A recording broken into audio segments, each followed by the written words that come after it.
हरियाणा में भिवानी की teacher Manisha death mystery मामले में पिता संजय ने बड़ा दावा करते हुए कहा कि central bureau of investigation (CBI) ने मान लिया है कि ये मर्डर का केस है, लड़की ने आत्महत्या नहीं की है। अधिकारियों ने उन्हें आश्वस्त किया है कि वो इस बार कुछ नया खुलासा करके ही यहां से जाएंगे। उन्होंने ये भी कहा कि जांच एजेंसी ने बताया कि दिल्ली एम्स की मेडिकल रिपोर्ट ने रोहतक पीजीआई की मेडिकल रिपोर्ट को खारिज कर दिया है। दरअसल, रोहतक पीजीआई ने मनीषा के पोस्टमार्टम के बाद सुसाइड का मामला बताया था। रोहतक पीजीआई में डॉक्टरों के बोर्ड द्वारा जो पोस्टमार्टम किया गया था, उसकी रिपोर्ट में मनीषा के शरीर में जहर मिला है। दुष्कर्म की पुष्टि नहीं हुई। रोहतक पीजीआई के मेडिकल सुपरिंटेंडेंट ने बताया कि रिपोर्ट में यह पाया गया कि मनीषा के शरीर से मोनोकोटफोरस नामक कीटनाशक जहर मिला। यही नहीं, शरीर पर कोई स्ट्रगल मार्क्स भी नहीं मिले। जहां तक जहर की बात है तो वह खिलाया गया है या खाया है, यह स्पष्ट रूप से नहीं बताया गया। 3 डॉक्टरों के बोर्ड ने मनीषा का पोस्टमार्टम किया था। पिता संजय ने दावा किया कि सीबीआई अधिकारी खुलकर कुछ नहीं बता रहे कि जांच कहां तक पहुंची। सिर्फ आश्वासन दे रहे हैं कि जांच सही दिशा में चल रही है। उन्होंने कहा कि 4 से 5 दिन में अब वे ग्रामीणों के साथ मिलकर आगे की रणनीति तय करेंगे। मनीषा के पिता ने बताया कि 2-3 पहले भी सीबीआई की टीम घर आई थी। उस दौरान एजेंसी ने बताया कि प्रक्रिया तेजी में चल रही है।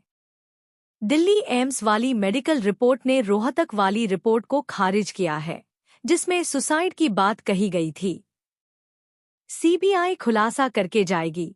संजय ने कहा कि सीबीआई अधिकारियों ने कहा है कि जल्दी ही वो कोई खुलासा करेगी, लेकिन कोई समय नहीं बताया है। हमें लगता है कि सीबीआई लगभग नजदीक पहुंची हुई है और जल्दी ही खुलासा करेगी। साथ ही कहा कि दिल्ली एम्स वाली रिपोर्ट कोई डिटेल व सुसाइड नोट मिलान की रिपोर्ट आ गई है, लेकिन अभी खुलासा नहीं किया गया है। परिवार की संलिप्तता पर दिया जवाब। मनीषा मौत में परिवार की संलिप्तता पर संजय ने कहा कि सांकेतिक धरने का एक कारण यह भी था कि परिवार के लोग बताना चाहते थे कि वे सच सामने लाना चाहते हैं। अगर परिवार संलिप्त होता तो परिवार के लोग वहां नहीं बैठते और न ही न्याय की मांग करते। बता दें कि 13 अगस्त को टीचर मनीषा का शव गांव सिंधानी के खेतों में पड़ा हुआ मिला था, जिसके बाद पोस्टमार्टम रिपोर्ट के बाद इसे सुसाइड बताया गया था। संजय ने कहा कि सीबीआई ने परिवार से 4-5 बार पूछताछ की है। अब आखिरी बार हमने ही बुलाया था ताकि यह पता लग सके कि सीबीआई क्या कुछ कर रही है। उस समय सीबीआई के अधिकारियों का कहना है कि वे जल्दी ही खुलासा करके जाएंगे। सीबीआई में समय तो लगता है, लेकिन खुलासा जरूर करेगी। उन्होंने कहा कि सीबीआई मर्डर के तहत जांच कर रही है। उन्होंने कहा कि पहले भी हमने न्याय मांगा था और सीबीआई से भी यही मांग है कि वे बेटी के दोषियों को सामने लेकर आएं। साथ ही दोषियों को सजा दिलाई जाए।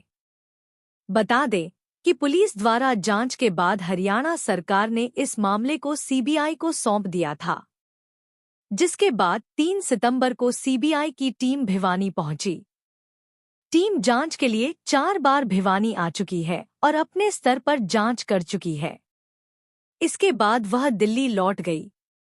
अब चौथी दफा सीबीआई की टीम भिवानी वापस लौटी थी, लेकिन सीबीआई की तरफ से अभी तक कोई ऑफिशियल जानकारी साझा नहीं की है।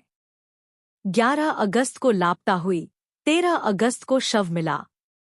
गांव ढाणी लक्ष्मण निवासी संजय ने बताया था कि उसकी बेटी मनीषा 11 अगस्त को प्ले स्कूल में ड्यूटी पर गई थी। इसके बाद वह नर्सिंग कॉलेज में एडमिशन के लिए जाने की बात कहकर गई थी, जिसके बाद मनीषा घर नहीं लौटी। इसके बाद 13 अगस्त को मनीषा का शव गांव सिंधानी के खेतों में पड़ा हुआ मिला। इसके बाद परिवार ने हत्या का आरोप लगाया और पुलिस ने हत्या का केस दर्ज किया। लोगों ने मनीषा को न्याय दिलाने के लिए धरना प्रदर्शन किया। वहीं 18 अगस्त को पुलिस ने इसे आत्महत्या बताया। इसके बाद लोगों का विरोध बढ़ गया। बढ़ते आंदोलन को देखते हुए मनीषा का तीसरी बार दिल्ली एम्स में पोस्टमार्टम करवाया और जांच सीबीआई को सौंप दी।